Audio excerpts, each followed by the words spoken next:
Hey everyone, this is Pete with Looking Diecast, and today I am headed down memory lane all the way back to 1970. I recently won an auction of Matchbox cars, and it had a mix of a few other odds and ends. I'm going to be checking out some Matchbox models of yesteryear, a Johnny Lightning Sling Shot, and an awesome Corgi Ferrari. Let's step way back in time to check out these super cool vintage cars.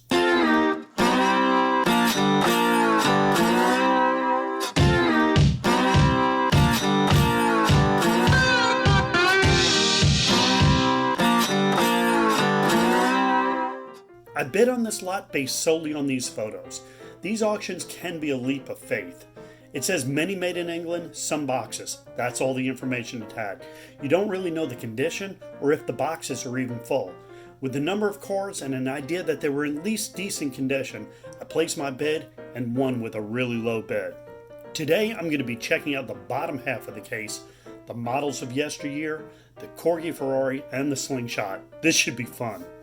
All of the vehicles in this set are numbered with a Y, a dash, and then the number. The set begins with a 1911 Model T Ford, it's number Y1. The box on this one is in decent shape with a bit of creasing, but everything is intact. The front of the box shows the Model T illustrated in a rural setting. Check out the farmhouse and the barn in the back. Here's what the model looks like. These are 1/42 scale versus the 1/64-ish scale cars that we see in the Matchbox mainline. This model is a glossy red. There's a little bit of paint chips here and there. The interior is open and the seats are black plastic. The wheels have gold spokes and the tires are a black plastic. The canopy is black plastic as well. From the back you can see the open window. There's a license plate that says MI308. Not really sure if there's any significance to the numbers. The license plate is right in front of a leaf spring suspension, and there's a good amount of detail tooled into the axle. The driver's side has the horn and the handbrake lever. These are both metal pieces painted gold. The steering wheel is red metal on a very long steering column. Up front, the headlights and the radiator frame are gold metal.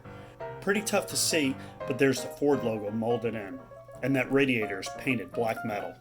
The second release in this set is the 1911 Renault. This illustration shows the Renault in front of what appears to be a very sophisticated Parisian cafe. This one is a metallic green. It's a slightly smaller scale than the Model T, and the wheels are quite a bit smaller. The interior is red plastic. The steering wheel is green metal, and again that steering column is super long. There's a dash piece painted in gold metal.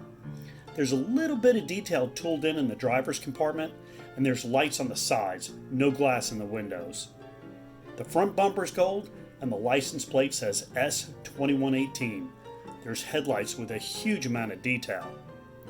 On the driver's side you can see the twin brake lever, and it has a spare tire attached. Round back, looks like there's some great tooling detail. Here we see a repeat of the license plate. Now we're going to skip ahead a little bit to Y6, the supercharged Bugatti Type 35.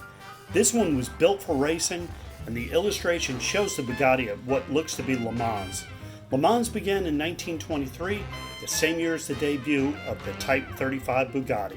The first release was blue in 1969. Then in 1970, they went with red for the sophomore release. This is the one that I was the most excited to open. Unfortunately, it does have the roughest paint condition of all of these. The wheels on this does have thicker spokes, and there's a spare mounted to the side. The seat is black plastic, and the dashboard is white, and that seems to be a pretty rare variation from what I'm reading. Most of the releases the dash was red. The steering wheel is gold, and there's a white circle with a red 6 on the rear of the car. On the driver's side is the braking lever, and a repeat of that racing number. The front grille is painted gold. This is a really cool casting. The last model of yesteryear that I have is Y7, the 1913 Mercer Raceabout. The box art shows the Raceabout in front of a white railing. This one's a bright canary yellow. This is a wide open racer.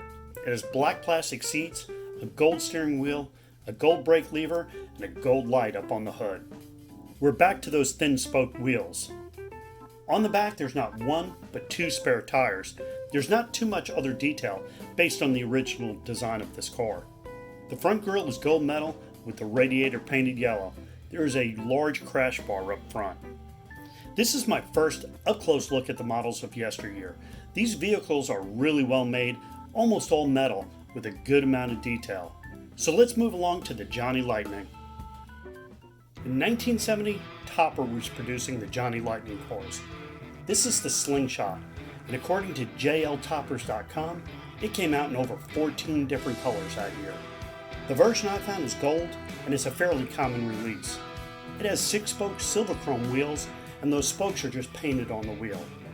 The canopy is a blue tinted plastic, and there's a metal seat.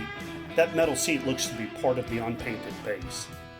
There's 2 massive motors in the back, and no less than 8 exhaust pipes.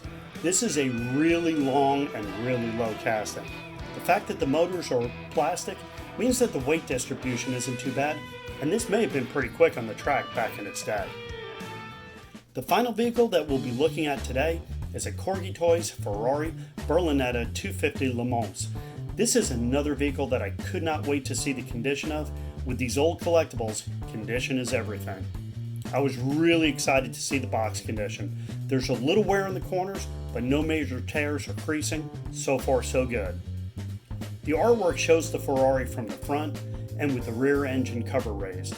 The text reads, "Opening rear engine cover, showing detailed engine, petrol tanks, and spare wheel. Molded interior, spring suspension, spoked wheels." The top and bottom have the Corgi logo, and the back displays the special feature. The vehicle itself is beautiful. The condition is great. This car is 50 years old and almost appears to be new. The Ferrari is painted red, and it's got a lot of metal to it. It's pretty heavy. And as promised, the wheels are spoke wheels. The tires feel like they're really a hard rubber, and this does have a spring suspension. There's the racing circle on the door with the black number 4. The interior is bright silver chrome, and the windows are blue tint. On the hood is the Ferrari logo. The casting has cutouts for the headlights, and the silver interior piece is also the headlights and the front grille. The engine cover has an orange stripe and another racing circle. The decals seem to be a water slide type decal, which luckily are in great shape. The license plate is painted silver, and the tailpipes are part of that chrome interior. With the engine cover up, you can see the chrome engine, those fuel tanks on either side, and the spare tire with the bright chrome spoke rims. This casting is big. Here's a shot of it next to a Matchbox GT40, just to give you an idea of the scale. This is a beautiful model and definitely has earned a spot in my collection.